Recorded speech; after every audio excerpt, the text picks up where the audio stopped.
La première noble vérité, la souffrance dukkha. Durant le premier tour, il parle de la souffrance en disant « Voici la souffrance, elle est de nature contraignante ». Sa définition de la souffrance s'énonce ainsi. Tout ce qui peut contraindre le cœur et le corps est souffrance. Durant la deuxième giration, il dit « Cette souffrance, vous devez la connaître, son objectif étant d'encourager les hommes à persévérer dans la pratique. » Dans la troisième période, il dit « Cette souffrance, je l'ai assimilée, ce qui signifie je suis devenu Bouddha, car j'ai compris ce qu'est la souffrance. » La deuxième noble vérité, l'origine de la souffrance, Samudaya. Dans la première giration, il dit « Voici l'origine de la souffrance, elle est de nature attractive. Tel un aimant, le Samudaya peut tout attirer, aussi bien le bon que le mauvais, le sain que le malsain. Notre huitième conscience, Alaya, est aussi appelée conscience de stockage. Elle rassemble tous nos karmas et attend le bon moment pour les faire apparaître. Dans la deuxième giration, il dit « Ce samadhuya, vous devez l'éliminer, car il représente les afflictions, les obstacles karmiques. » Au troisième tour, il dit « Ce samadhuya, je l'ai éliminé. » La troisième noble vérité, l'extinction de la souffrance, Nirodha. Tout d'abord, il a dit « Voici l'extinction de la souffrance, elle est de nature réalisable. » La tranquillité parfaite, l'ultime vérité, le nirvana peuvent tous être acquis. Ensuite, il ajoute « Ce nirodhana, vous devez le prouver. » Voulant dire que ce monde si merveilleux, vous devez chercher à en être les témoins. Puis, finalement, il conclut « Ce nirodha, je l'ai prouvé. Le monde sans vie et sans mort, le monde sans affliction, je l'ai déjà prouvé. » La quatrième noble vérité, la voie qui mène à l'extinction, Marga Sakha. Il a commencé par dire « Voici la voie, il est possible de l'acquérir. » On peut pratiquer toutes les doctrines de la voie, le noble sentier octuple, les 6 paramitas, les 4 samgraha, etc. Ensuite, il continue en disant « Ce Marga Sakha, vous devez le pratiquer. La voie, c'est comme les rails du réseau ferroviaire. Tant que le train roule sur les rails, il n'y a pas de danger. C'est aussi comme les autoroutes. Si l'on y respecte le code de la route, il n'y a pas d'accident. » Enfin, il termine par « Ce Marga Sakha, je l'ai pratiqué. » Les méthodes d'enseignement du Bouddha ne sont nullement surnaturelles ou étranges. Elles sont claires, structurées et méthodiques. Voici la souffrance, elle est de nature contraignante. Voici l'origine de la souffrance, elle est de nature attractive. Voici l'extinction de la souffrance, elle est de nature réalisable. Voici la voie, elle est de nature acquérable. C'est le tour d'information. Cette souffrance, vous devez la connaître. Ce samadhuya, vous devez l'éliminer.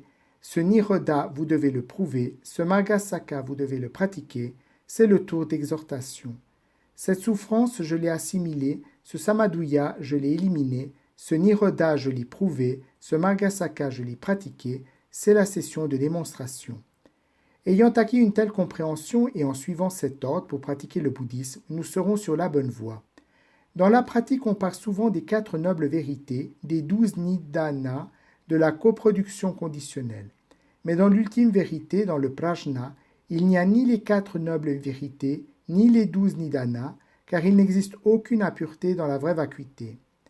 Li Wengong, de la dynastie Tang, demanda un jour au maître Chan Yaoshan « Maître, que signifie discipline, concentration et sagesse ?» Chez moi, aucun de ces objets inutiles n'existe, car avec la discipline, il faut toujours penser à ce qu'on ne peut pas faire. Avec la concentration, on doit apaiser des tas de pensées illusoires. Avec la sagesse, il faut toujours donner des explications. Elles sont trop compliquées, ces 3 études. Il n'y a rien de tout cela chez moi. Est-il vrai qu'il ne le possède pas? C'est vrai, car il possède le prajna.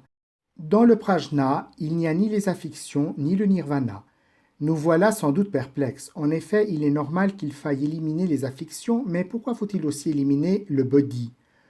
On ne doit pas s'attacher à l'existence, mais pourquoi ne doit-on pas s'attacher à la vacuité? Pour expliquer cela, j'aurai recours à quelques merveilleuses phrases. Les nuages gris peuvent couvrir le ciel, les nuages blancs aussi. Les afflictions peuvent dissimuler notre nature de Bouddha et le body aussi. Croyez-vous ne pas avoir d'affliction et avoir le body est une bonne chose? Ce body-là n'a pas non plus le vrai body. Je veux encore ajouter 2 phrases.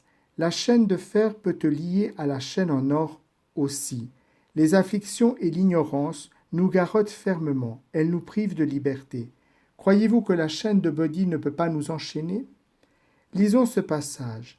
Il n'y a pas de souffrance, ni son origine, son extinction, ni la voie qui mène à l'extinction. Il n'y a pas de sagesse, ni aucune acquisition. Que signifie il n'y a pas de sagesse? De quelle sagesse s'agit-il? Ici, on parle de la sagesse prajna, et la vacuité est indescriptible, même par le prajna. De même, on ne peut dire qu'il existe un fruit de bouddhéité que l'on pourrait acquérir.